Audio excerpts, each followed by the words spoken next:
ہم یہ انتظار میں رہے کہ صاحب اللہ کی مدد آئے گی اور ہم آپ کے ہاتھ دھرے بیٹھے رہے، نہیں۔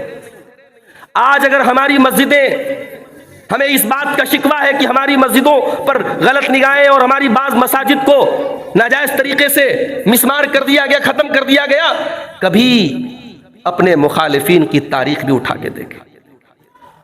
ان کی 50 سال کی پلاننگ رہی ہے، ان کی ایک نسل کی پوری محنت رہی ہے ان تمام چیزوں کے پیچھے۔ باطل اپنے مقصد کے لیے محنت کرتا رہا، باطل اپنے مقاصد کے لیے پلاننگ کرتا رہا، اور ہم صاحب ہاتھ پر ہاتھ دھرے بیٹھے رہے۔ آج دیکھیے آپ ان وکیلوں کو دیکھیے جن سے ہمارا اختلاف ہے، جو ہمارے خلاف کیس لڑ رہے ہیں، ان میں سے بعض وکیلوں کے بارے میں نے پڑھا اور دیکھا، ان کے بیانات سنے، وہ اپنے مذہب کے بڑے پکے پابند ہیں۔ وہ پروفیشن کے طور پر یہ کیس نہیں لڑ رہے، وہ پیسے کے لیے کیس نہیں لڑ رہے، وہ اپنے مذہب کی خدمت کے طور پر یہ کیس لڑ رہے، وہ ایک پیسہ نہیں لے رہے اس کیس کا، اور پوری ان کی نسل لگ گئی، باپ کے بعد بیٹا، بیٹے کے بعد پوتا لگ گیا۔ ہمارے یہاں اس کی کوئی مثال نہیں ملتی۔ ہم بہت کریں گے صاحب فلاں مسجد کے نام پر 1 لاکھ چندہ دے دیں گے۔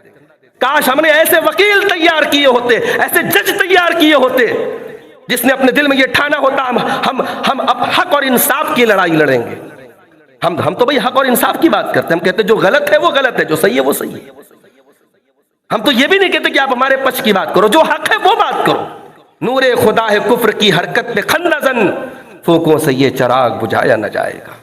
یریدون لیطفئوا نور اللہ بافواہہم واللہ متم نورہ ولو کرہ الکافرون۔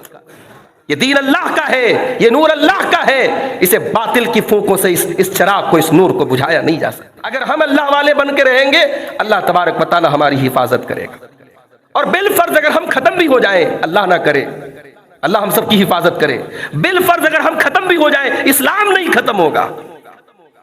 روئے زمین جب تک قائم ہے، اللہ کا دین قائم رہے گا، اللہ کی مسجدیں قائم رہیں گی، لا الہ الا اللہ کی صدائیں قیامت کی صبح تک قائم رہیں گی انشاءاللہ۔ الحمدللہ رب العالمین والعاقبۃ للمتقین والصلاة والسلام علی نبینا محمد وعلی آلہ وصحبہ اجمعین ومن تبعهم بإحسان إلى يوم الدين، أما بعد۔ اعوذ باللہ من الشیطان الرجیم، بسم اللہ الرحمن الرحیم۔ فی بیوت اذن اللہ ان ترفع ویذکر فیہا اسمہ یسبح لہ فیہا بالغدو والآصال رجال لا تلہیہم تجارۃ ولا بیع عن ذکر اللہ واقام الصلاۃ وایتاء الزکاۃ یخافون یوما تتقلب فیہ القلوب والابصار۔ محترم علماء کرام، بزرگوں اور دوستوں، نوجوان ساتھیوں، آج ہم اور آپ کے لیے یہ بڑی خوشی اور سعادت کا موقع ہے۔ اس علاقے میں ایک عرصے سے ضرورت محسوس ہو رہی تھی کہ رہروان کتاب و سنت کی ایک مسجد یہاں پر ہو۔ کئی بار پہل ہوئی، کوششیں ہوئیں، مگر اللہ تعالیٰ نے یہ سعادت جس کے حصے میں لکھی تھی، بہرحال یہ سعادت اس کو ملی۔ کبھی کبھی جمعیت کے ذمہ داروں سے ہم جب باتیں ہوتی ہیں تو ایک چیز یہ ذہن میں آتی ہے، یہ بات آتی ہے کہ پہلے جو ہمارے اسلاف تھے، ہمارے بزرگ تھے، ان کے یہاں اللہ کی راہ میں زمین جائیداد کو وقف کرنے کا ایک مزاج تھا۔ ہماری عیدگاہ الحمدللہ بنارس کی ایک شان ہے، ہماری یہ جو جمعیت اہل حدیث شمالی کی جو عیدگاہ شکر تالاب کی عیدگاہ ہے۔ ہمارے یہاں بہت سارے بزرگ حضرات ہیں جو اس عیدگاہ کی تاریخ سے واقف ہیں، اور اس عیدگاہ کی زمینوں کو حاصل کرنے کے سلسلے میں جماعت کے پچھلی صف کے بزرگوں نے کتنی محنت کی ہے، کتنی قربانیاں دی ہیں، کتنا ٹائم دیا ہے، وہ ساری باتیں ہمیں معلوم ہیں۔ آج اس طریقے کی مثالیں نہیں ملتی۔ بڑھیا دائی کی مسجد ہے، اس کی زمین کے بارے میں یہ تاریخ موجود ہے کہ کسی اللہ کی بندی نے وہاں کی اس مسجد کی زمین کو اللہ کے گھر کے لیے وقف کیا تھا۔ آج سکوں کی کھنک نے ہمارے مزاج کو بدل دیا ہے میرے بھائی۔ آج مادیت اور دولت ہمارے ذہنوں پر اس قدر حاوی ہے کہ اللہ کی راہ میں خرچ کرنے کا جو جذبہ ہونا چاہیے وہ نہیں ہے۔ یہ افسوس کی بات ہے، ایک جماعتی نقطۂ نظر سے یہ افسوس کی بات ہے۔ لیکن اس مسجد کی زمین اللہ تعالیٰ مغفرت فرمائے حاجی ابوالکلام صاحب کی، اللہ تعالیٰ نے ان کو یہ توفیق بخشی، انہوں نے اللہ کے گھر کے لیے اس زمین کو وقف کیا، اور پھر ان کے بچوں نے، ان کے بیٹوں نے اپنے باپ کی اس وصیت کو عملی جامہ پہنایا، اور آج اللہ کے فضل و کرم سے یہ شاندار اللہ کا گھر موجود ہے، اور انشاءاللہ یہاں نماز شروع ہو رہی ہے۔ اللہ سے دعا کیجئے اللہ تعالیٰ اس مسجد کو وقف کرنے والے اور ان کے تمام جو ان کی اولاد ہے سب کے اللہ تعالیٰ مال میں، ان کے اہل و عیال میں، ان کی صحت میں اللہ برکت عطا فرمائے، اور حقیقی معنوں میں اس مسجد کو ہمیں آباد کرنے والا بنا دے۔ مسلمانوں کی بستیوں میں لوگ کبھی کبھی طنز کرتے ہیں کہ جھوپڑ پٹی رہے گی لیکن مسجد بڑی شاندار رہے گی۔ کبھی پورے ہندوستان میں آپ چلے جائیں، جھگیاں ہیں مسلمانوں کی لیکن مسجد بہت شاندار ہے، تو غیر مسلم کبھی کبھی ٹانٹ بھی کرتے ہیں، طنز بھی کرتے ہیں کہ صاحب ان لوگوں کو دیکھو، ان کے اپنے گھر ڈھنگ کے نہیں، ان کی مسجدیں بڑی شاندار ہیں۔ یہ مزاج کیوں ہے مسلمان کے اندر؟ ایک عام مسلمان بھی مسجد کا احترام کرتا ہے۔ ایک شرابی ہے، پورے محلے میں شراب پی کے گھومے گا، مسجد کا گیٹ آ جائے گا تو شرما کے کنارے سے نکل جائے گا۔ یہ احترام، یہ ایمان کی نشانی ہے میرے بھائی۔ یہ کہیں نہ کہیں دل میں جب ایمان کی رمق ہوگی مسجد کا احترام موجود رہے گا۔ انسان جب مسجد کی تعمیر کا معاملہ آتا ہے، میں نے دیکھا ہے کہ غریب لوگ بھی، دیہاتوں میں آج بھی کہیں کہیں چندہ ہوتا ہے تو عورتیں اپنے کانوں کی بالیاں اتار کے دے دیتی ہیں۔ یہ جذبہ ہوتا ہے کہ اللہ کے گھر میں میری حصے داری ہو جائے، میری شرکت ہو جائے۔ مسجد کا احترام، مسجد کو کیسے آباد کیا جائے، آپ نے امیر محترم کا پورا خطاب سنا۔ میں صرف 2 آیتیں آپ کے سامنے مسجد کے تعلق سے پڑھوں گا، پھر میں اپنے دوسرے موضوع پر بات کروں گا۔ ایک آیت تو سورہ نور کی ہے جو آپ نے ابھی پچھلے خطاب میں بھی سماعت کی۔ اس آیت میں ایک خاص چیز کی طرف آپ کی توجہ لے کے جانا چاہتا ہوں۔ ہمارے اسی بنارس کے بہت سارے ایسے لوگوں کے بارے میں جانتا ہوں، اس دنیا میں اب نہیں ہیں، بہت بڑے تاجر تھے، بہت بڑے بزنس مین تھے، ہندوستان بھر میں ان کا کاروبار تھا، مگر ان کے بارے میں ہم نے یہ بھی سنا کہ اذان ہوتی تھی تو کتنا بھی قیمتی کسٹمر ہو وہ یہ کہہ دیتے صاحب میری نماز کا ٹائم ہے، اور وہ مسجد کی طرف چلے جاتے تھے۔ اذان کی آواز سن کر کے آستین اوپر ہو جاتی تھی، وضو بنانے بیٹھ جاتے تھے، اور اللہ نے بڑا نوازا تھا، بڑی دولت دی تھی ایسے لوگوں کو۔ کیا وہ بزنس نہیں کرتے تھے؟ وہ کیا کاروبار نہیں کرتے تھے؟ ہم صاحب اتنے بڑے بزنس مین ہو گئے، اتنے بڑے کاروباری ہو گئے کہ حی علی الصلاۃ کی آواز ہمارے پڑوس سے آتی ہے، مسجد سے متصل گھر ہے، کروڑوں کا کاروبار ہے، اور آپ کو نماز پڑھنے کی توفیق نہیں ہوتی۔ کیا جواب دیں گے ہم اللہ کے یہاں؟ کیا جواب دیں گے اللہ کیا کہ ہم کاروبار میں بہت بزی تھے، ہمارا بزنس بہت بڑا تھا، ہماری گدیوں پہ کام بہت تھا، ہم خالی نہیں تھے نماز کے لیے؟ اللہ تعالیٰ نے ہماری اس غلط فہمی کو دور کیا ہے قرآن کریم کی آیت۔ فی بیوت اذن اللہ ان ترفع ویذکر فیہا اسمہ یسبح لہ فیہا بالغدو والآصال۔ اللہ نے فرمایا یہ مسجدیں تو ہمارا وہ گھر ہیں جن کو بلند کرنے کا حکم دیا گیا ہے۔ مسجدوں کو اللہ نے بلند کرنے کا حکم دیا ہے۔ بلند کرنے کا مطلب یہ نہیں کہ مسجد کی ہائٹ بہت زیادہ ہو، بلند کرنے کا مطلب یہ ہے مسجد میں کوئی ایسا کام نہ ہو جو مسجد کے شایان شان نہ ہو، جو مسجد کو سوٹ نہ کرتا ہو۔ کیوں کہا اللہ کے نبی نے صلی اللہ علیہ وسلم کہ کچا پیاز اور کچا لہسن کھا کر کے مسجد میں نہ آؤ، فرشتوں کو تکلیف ہوتی ہے؟ کیوں کہا؟ کچا پیاز اور کچا لہسن تو ہماری خوراک میں شامل ہے۔ مسجد میں آپ آئیں تو بدبو نہیں آنی چاہیے۔ مسجد میں آپ آئیں، جمعہ کا دن ہے، کسی ایک انسان کو فلان کر کے آپ آگے نہ جائیں، جہاں جگہ ملے وہاں بیٹھ جائیں۔ آپ مسجد میں آئے 2 رکعت نماز پڑھے بغیر نہ بیٹھیں۔ کیوں یہ آداب بتائے گئے؟ مسجد کوئی عام جگہ نہیں ہے، مسجد اللہ کا گھر ہے، اس کی نسبت اللہ کی طرف ہے، روئے زمین کی سب سے مقدس جگہ ہے مسجد، اس لیے مسجد کو بلند رکھا جائے، مسجد کا معیار، مسجد کا اسٹینڈرڈ عام جگہوں کے مقابلے میں بلند ہو۔ وَيُذْكَرَ فِيهَا اسْمُهُ، اور مسجدوں میں اللہ کا ذکر کیا جائے۔ اب ذرا اگلی بات سنیے اللہ کی، يُسَبِّحُ لَهُ فِيهَا بِالْغُدُوِّ وَالْآصَالِ، مسجدوں کے اندر صبح شام اللہ تعالیٰ کی تسبیح بیان کرتے ہیں کون لوگ؟ رجال، ایسے لوگ لا تلہیہم تجارت ولا بیع عن ذکر اللہ، جن کا کاروبار، جن کا بزنس، جن کا لین دین ان کو اللہ کے ذکر سے اور نماز سے غافل نہیں کرتا۔ اس کا مطلب یہ ہوا کہ واقعی میں بزنس کے اندر ایسی چیز ہے کہ بزنس کی وجہ سے انسان نماز چھوڑ سکتا ہے۔ بزنس کے اندر ایسی کشش ہے کہ بزنس آپ کی اور اللہ کے ذکر میں رکاوٹ بن سکتا ہے، لیکن اللہ کہہ رہا ہے کہ میرے حقیقی بندے وہ ہیں، مرد مومن وہ ہے، اور اللہ نے یہاں رجال کا لفظ استعمال کیا ہے، یعنی حقیقت میں مرد انسان وہ ہے۔ مردانگی کے ہمارے اپنے معیار ہوں گے، اللہ کہہ رہا ہے مرد وہ ہے کہ نماز اس کا کاروبار اور اس کا بزنس اس کو نماز سے غافل نہ کرے، اس کو زکوٰۃ سے اس کا کاروبار غافل نہ کرے۔ کروڑوں کا کاروبار ہو، اربوں کا کاروبار ہو، نماز کا ٹائم ہو جائے تو پابندی سے نماز پڑھے۔ اور اگلا جملہ غور کیجیے، نماز کی پابندی آج کیوں نہیں ہے سماج میں؟ ابھی ہمارے امیر محترم نے کہا کہ پروگرام ہوتا ہے، لوگ رات میں تقریر سنتے ہیں، صبح فجر کی نماز میں غائب ہیں۔ اس کا تعلق تقریر سے نہیں ہے، اس کا تعلق ہے دل میں اللہ تعالیٰ کے خوف سے۔ جب تک ہمیں یہ ڈر نہیں ہوگا کہ ہمیں قیامت کے دن اللہ پکڑے گا نماز کے اوپر، حساب دینا پڑے گا نماز کا، تب تک ہم نماز کی پابندی نہیں کر سکتے۔ تقریر رات بھر کروا لیجیے آپ، نماز کی پابندی کا تعلق یہاں سے ہے۔ جب تک اس دل میں اللہ کا خوف پیدا نہیں کریں گے کہ یہ بھی ہماری ایک ڈیوٹی ہے، ہمارا ایک کام ہے، ہماری زندگی کے شیڈیول میں نماز شامل ہونی چاہیے۔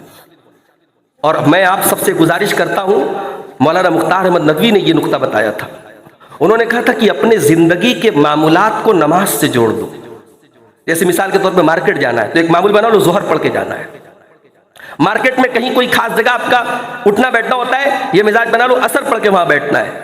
صبح بچوں کو مائیں اٹھاتی ہیں، اسکول کی ٹائمنگ کے حساب سے مائیں اٹھتی ہیں، یہ معمول بنا لے فجر کے بعد اٹھانا ہے، فجر کے بعد اٹھنا ہے، فجر کے ٹائم اٹھنا ہے۔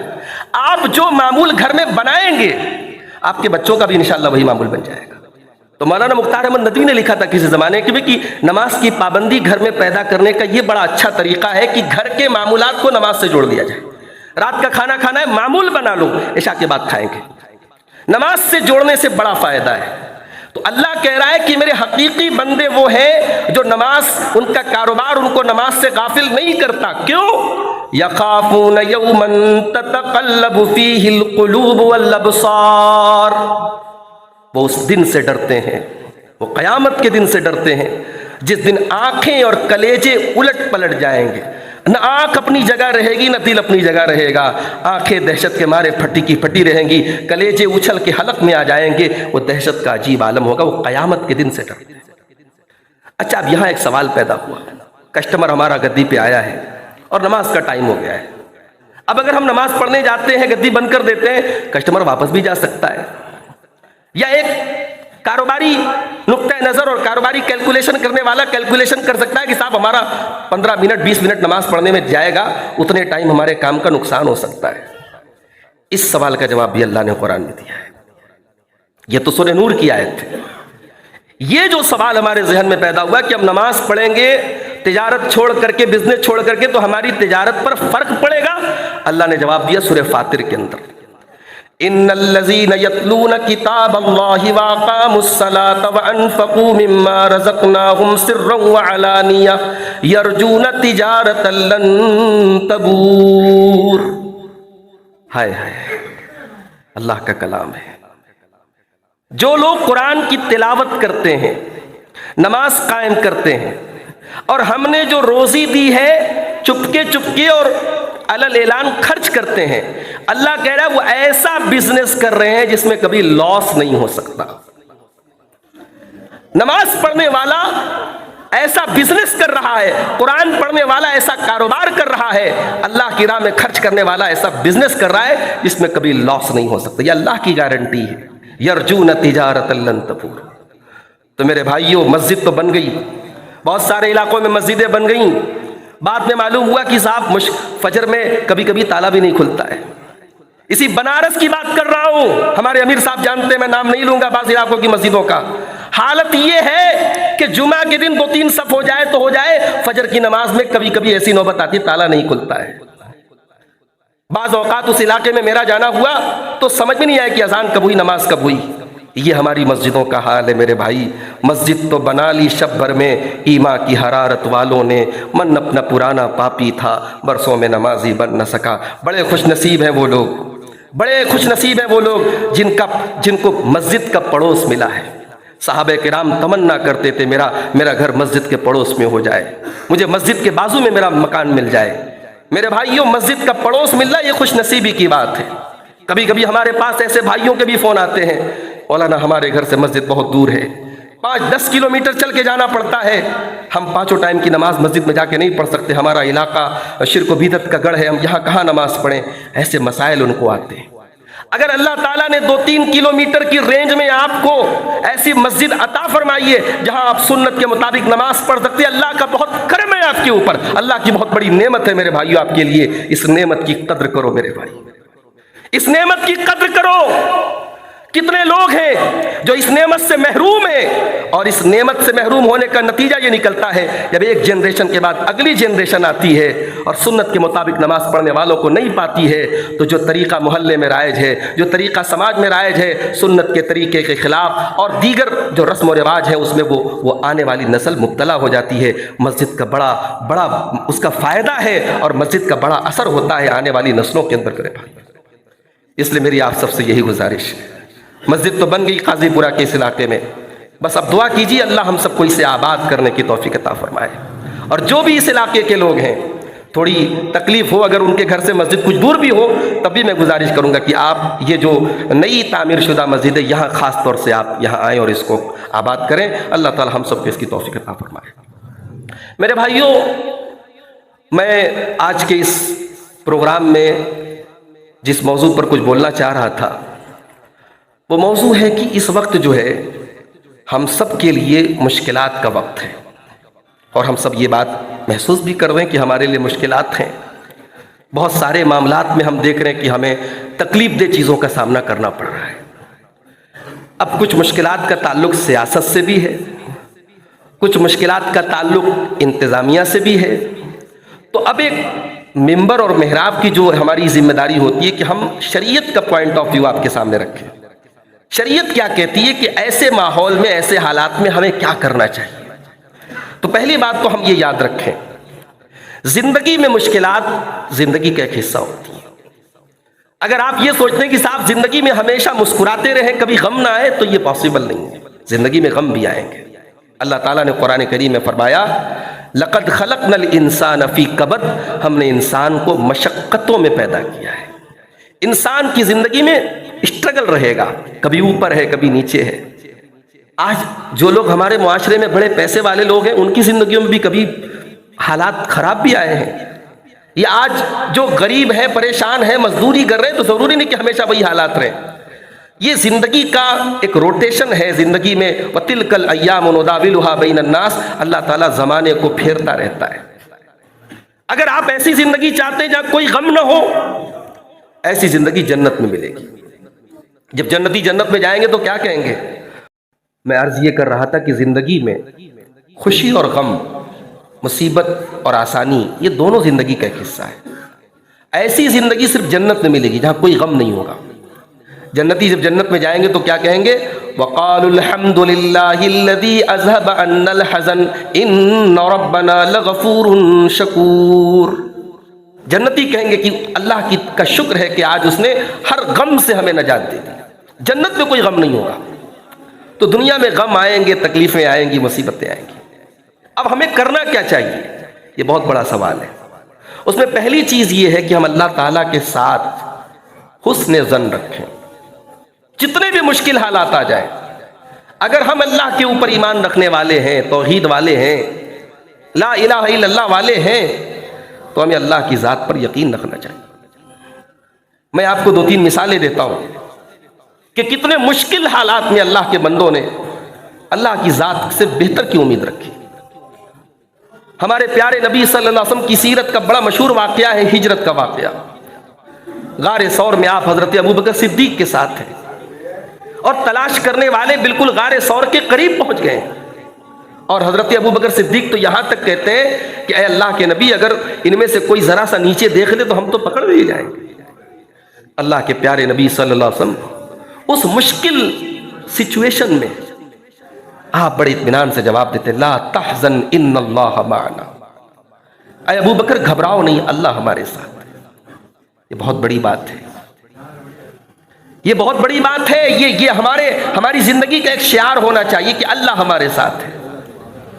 غزوہ خندق کا موقع یاد کیجیے، مسلمانوں کو برباد کرنے کے لیے پوری ایک فوج تیار ہو کر کے آ رہی ہے، اور سلمان فارسی نے مشورہ دیا اور ان کے مشورے سے یہ طے پایا کہ مدینہ کی بارڈر کے باہر ایک خندق کھودی جائے تاکہ دشمن مدینہ میں انٹری نہ کر سکے۔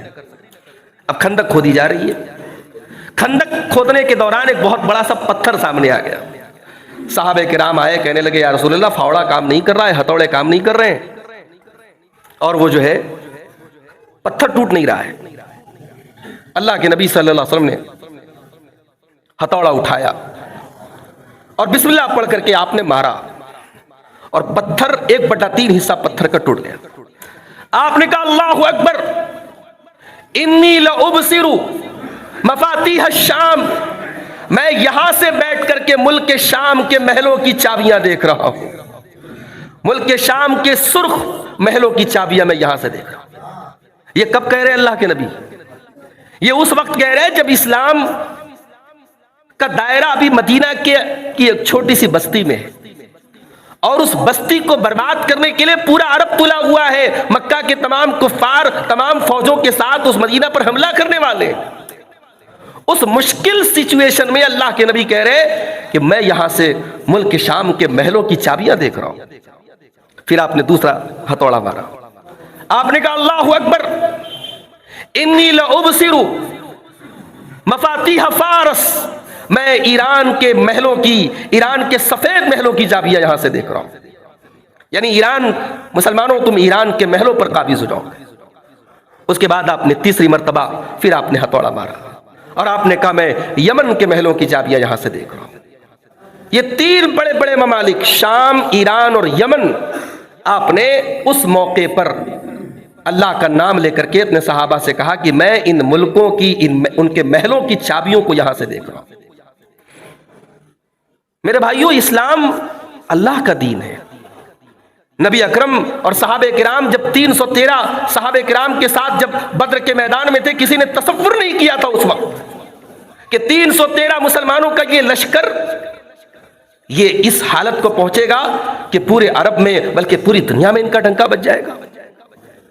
تو دین اللہ کا ہے، نور خدا ہے کفر کی حرکت پہ خندزن، پھونکوں سے یہ چراغ بجھایا نہ جائے گا۔ یریدون لیطفئوا نور اللہ بافواہہم واللہ متم نورہ ولو کرہ الکافرون۔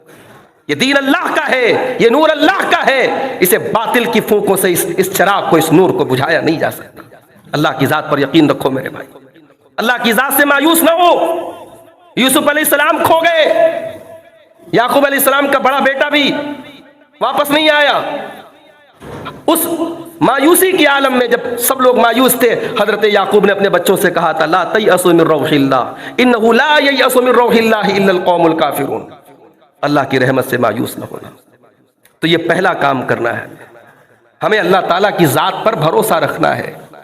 اگر ہم اللہ والے بن کے رہیں گے، اللہ تبارک و تعالیٰ ہماری حفاظت کرے گا، اور بالفرض اگر ہم ختم بھی ہو جائیں، اللہ نہ کرے، اللہ ہم سب کی حفاظت کرے، بالفرض اگر ہم ختم بھی ہو جائیں، اسلام نہیں ختم ہوگا۔ روئے زمین جب تک قائم ہے، اللہ کا دین قائم رہے گا، اللہ کی مسجدیں قائم رہیں گی، لا الہ الا اللہ کی صدائیں قیامت کی صبح تک قائم رہیں گی انشاءاللہ۔ حسن ظن رکھیے اللہ کے ساتھ۔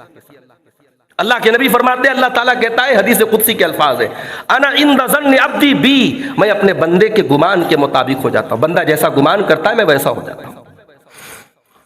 دوسرا کام ہمیں یہ کرنا ہے، جب حالات مشکل والے آتے ہیں تو سب سے زیادہ ایمان کے ڈگمگانے کے چانسز ہوتے ہیں۔ ابھی کیا ہے، ابھی آپ آنے والے 15-20 سالوں میں اور مشکل حالات دیکھیں گے۔ وہ مشکلات اس لیے زیادہ خطرناک ہوں گی کیونکہ کمزور ایمان والوں کے قدم بہکنے لگیں گے۔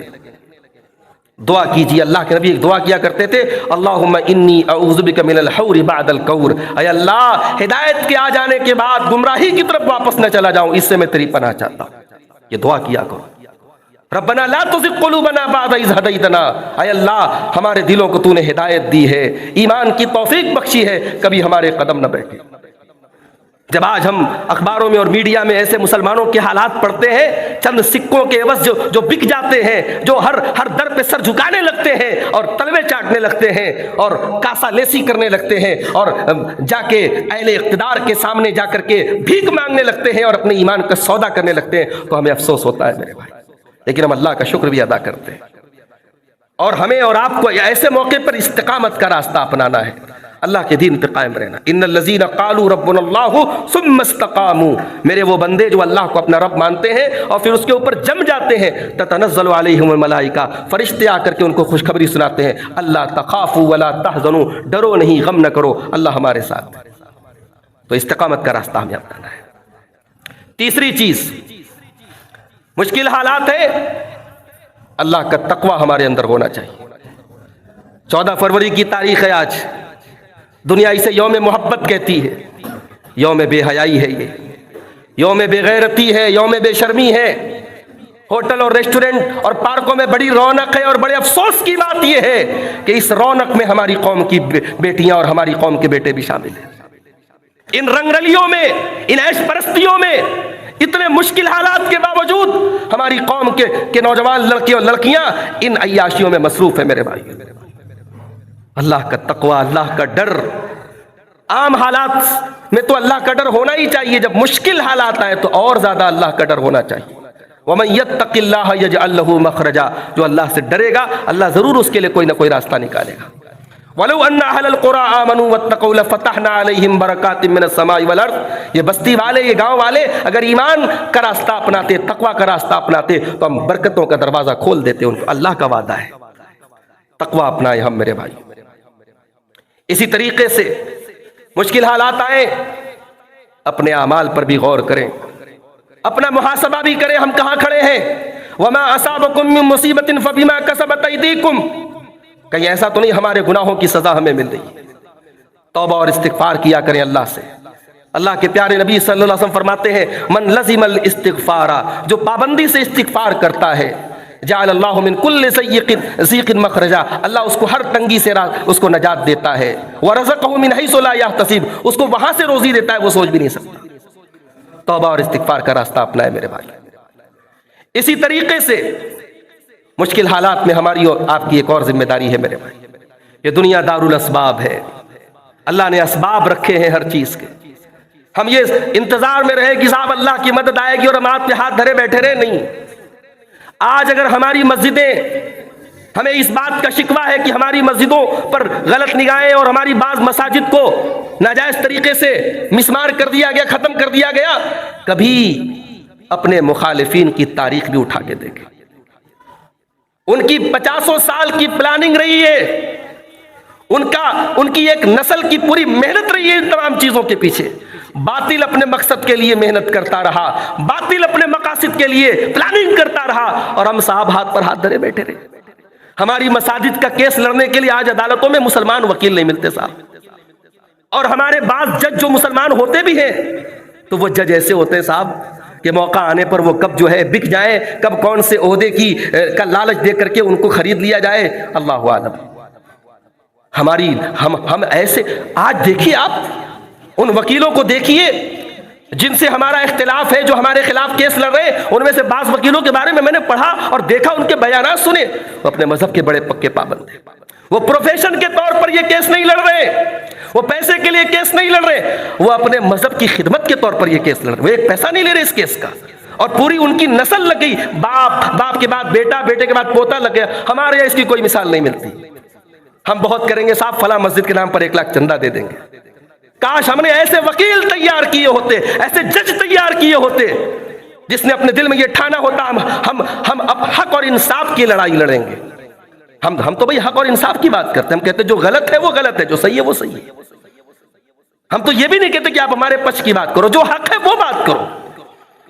تو میرے بھائی، اللہ کے نبی کو ہجرت کا حکم ہوا مکہ سے مدینہ، جب مکہ میں حالات مشکل ہو گئے، مدینہ میں ہجرت کرنے کا حکم ہوا۔ اللہ تعالیٰ چاہتا ایک چٹائی، ایک اڑنے والی چٹائی لے آتا، اللہ کے نبی آرام سے چٹائی پہ لیٹ جاتے، چٹائی ہوا میں اڑتی اور پل بھر میں اللہ کے نبی مدینہ پہنچ جاتے۔ یہ پاسبل تھا کہ نہیں تھا؟ اللہ کے بالکل پاسبل تھا۔ ان اللہ علی کل شیء قدیر۔ مگر یہ معجزہ ہوتا، اور قوموں کی تاریخ معجزوں سے نہیں بنتی، قوموں کی تاریخ محنت سے بنتی ہے، قوموں کی تاریخ قربانیوں سے بنتی ہے۔ کبھی موقع ملے اپنے نبی کی ہجرت کا پورا واقعہ پڑھ لو، آنکھوں سے آنسو آ جائیں گے۔ کیا قربانی دی ابو بکر صدیق اور ان کے گھرانے نے، کیا قربانی دی اماں عائشہ نے، کیا قربانی دی ان کی بہن حضرت اسماء نے، اور کس طریقے سے اللہ کے نبی نے پوری پلاننگ کی ہجرت کے سفر میں۔ تو دین صرف روزہ نماز کا نام نہیں ہے، روزہ اور نماز دین کا بڑا بنیادی حصہ ہے، مگر دین تو ایک مکمل طرز حیات کا نام ہے۔ زندگی میں بغیر پلاننگ کے ہم مکان نہیں بناتے، بغیر پلاننگ کے ہم گھر میں کوئی چھوٹا سا فنکشن نہیں کرتے۔ آپ چاہتے صاحب اللہ کا دین غالب آ جائے اور ہر طرف جو ہے اسلام کا بول بالا ہو جائے، اور صاحب آپ مصلی پر بیٹھ کر کے دعائیں کر رہے ہیں۔ بس نبی نے دعا کی جگہ دعا کی ہے، محنت کی جگہ محنت کی ہے۔ 313 کو لا کے کھڑا کر دیا بدر کے میدان میں، اور پھر اسی بدر کے میدان میں رات کی تاریکی میں میرے نبی اللہ کی بارگاہ میں دعا کرتے ہیں، اللہم ان تہلک ہذہ العصابۃ لن تعبد فی الارض۔ اے اللہ یہ مٹھی بھر لوگ اگر ہلاک ہو گئے تو پھر روئے زمین پر تیرا نام لینے والا کوئی نہ ہوگا۔ فضائے بدر پیدا کر، فضائے بدر پیدا کر، فرشتے تیری نصرت کو۔ علامہ اقبال کہتے ہیں کہ بدر کا ماحول تو پیدا کرو، فرشتے آج بھی آپ کی مدد کو اتریں گے انشاءاللہ۔ تو میرے بھائیو، اسباب کی دنیا ہے، اسباب اختیار کریں، کوشش کریں اپنے بچوں کو پڑھائیں لکھائیں۔ جن میدانوں میں ہماری قوم کو ضرورت ہے، آج اگر ہماری قوم کو اچھے ڈاکٹروں کی ضرورت ہے، ہماری قوم کیوں پیچھے بھائی؟ صاحب ہم کہتے ہیں کہ ہماری عورتیں غیر محرم ڈاکٹروں کے سامنے جا کے ان کو اپنا جسم دکھانا پڑتا ہے۔ آپ کی بچیاں ڈاکٹر ہوتی تو یہ نوبت نہ آتی۔ آج دین کی تعلیموں سے عصری تعلیموں دونوں معاملوں میں ہم بہت پیچھے ہیں۔ اب تو ماشاءاللہ بنارس میں دھیرے دھیرے تھوڑی جاگرکتا آ رہی ہے، ورنہ ایک زمانہ تو یہ تھا صاحب جب انگوٹھا چھاپ ہو کر کے ہم کروڑوں کما رہے تو کیا ضرورت ہے بچے کو پڑھانے کی، یہ مزاج تھا۔ تو تعلیم پر توجہ دو میرے بھائی۔ آنے والا دور اس ملک میں اسی قوم کا ہوگا جو قوم اپنے آپ کو تعلیم میں اور معاش میں مضبوط کرے گی، اور باقی اپنے دین پر ہم قائم رہیں۔ جتنے بھی مشکل سے مشکل حالات آ جائیں، ہم دین سے کوئی عقیدے سے کوئی کمپرومائز نہ کریں، یہی پیغام ہے۔ وقت ختم ہو چکا ہے، دعا کرتے اللہ تعالیٰ سے رب العالمین ہم سب کو موجودہ حالات میں ہم سب پر اپنا کرم فرمائے، ہمیں دین کی راہ پر چلنے والا بنا دے۔ اللہ ہمارے نوجوانوں کی حفاظت فرمائے، اللہ تعالیٰ ہمیں عقیدہ توحید پر قائم رکھے۔ بڑا مشکل مسئلہ ہے میرے بھائی۔ ابھی ایک بہت بڑے مولانا کا بیان آیا کہ بڑا مشکل ٹائم ہے صاحب، یہ فلاں تسبیح کو 100 مرتبہ عصر کی نماز کے بعد پڑھا جائے۔ یہ بدعت اور خرافات کے ذریعے آپ حالات ٹھیک کرنا چاہتے ہیں؟ جو کرنے کا کام ہے، جو نبی نے کیا کہ مشکل حالات میں قنوت نازلہ کا اہتمام کرے، اس کی توفیق نہیں ہوئی، اس پر تو لوگ آپس میں متفق نہیں ہو پا رہے ہیں، اور فرضی اور من گھڑت وظیفے بنا کے کہ یہ تسبیح اتنی بار پڑھو تو صاحب مشکل حالات ٹل جائیں گے۔ یاد رکھو میرے بھائی، حالات تبھی درست ہوں گے جب آپ اس عقیدے اور اس منہج اور اس طریقے پر چلیں گے جو طریقہ محمد اکرم صلی اللہ علیہ وسلم کا ہے۔ وَأَنَّ هَذَا صِرَاطِي مُسْتَقِيمًا فَاتَّبِعُوهُ۔ اللہ کہتا ہے اپنے نبی سے کہ اے نبی کہہ دو یہ جو میرا راستہ ہے یہی سیدھا راستہ ہے، اسی پر چلو۔ وَلَا تَتَّبِعُوا السُّبُلَ، اور راستوں پر نہ چلو، فَتَفَرَّقَ بِكُمْ عَنْ سَبِيلِهِ، ورنہ یہ راستے تم کو اللہ کے راستے سے بھٹکا دیں۔ جب تک ہم اتباع کتاب و سنت کے راستے پر نہیں آئیں گے، جب تک منہج صحابہ پر نہیں آئیں گے، منہج سلف پر نہیں آئیں گے، نبی کے راستے پر نہیں آئیں گے، یہ مصیبتیں، یہ بلائیں، یہ آزمائش ہمارا پیچھا چھوڑنے والی نہیں۔ دعا کیجیے اللہ ہم سب کو بدعت و خرافات سے بھی بچائے۔ ابھی رجب کا مہینہ گزرا، رجب کے مہینے کی 27 تاریخ کو جو ہے صاحب شب معراج منائی جا رہی ہے۔ اس دن ایک اسپیشل روزہ رکھا جا رہا ہے، اس دن رات میں اسپیشل نماز پڑھی جا رہی ہے۔ تو بدعت کر کے آپ اللہ کو راضی نہیں، جو کام بدعت ہے، جو کام گمراہی ہے، جو کام نبی کو ناراض، اللہ کو ناراض کرنے والا ہے، اس کام کے ذریعے آپ اللہ کو راضی نہیں کر سکتے۔ اللہ تعالی ہم سب کو سنت کے راہ پر چلنے کی توفیق عطا فرمائے، آمین۔ وآخر دعوانا الحمدللہ۔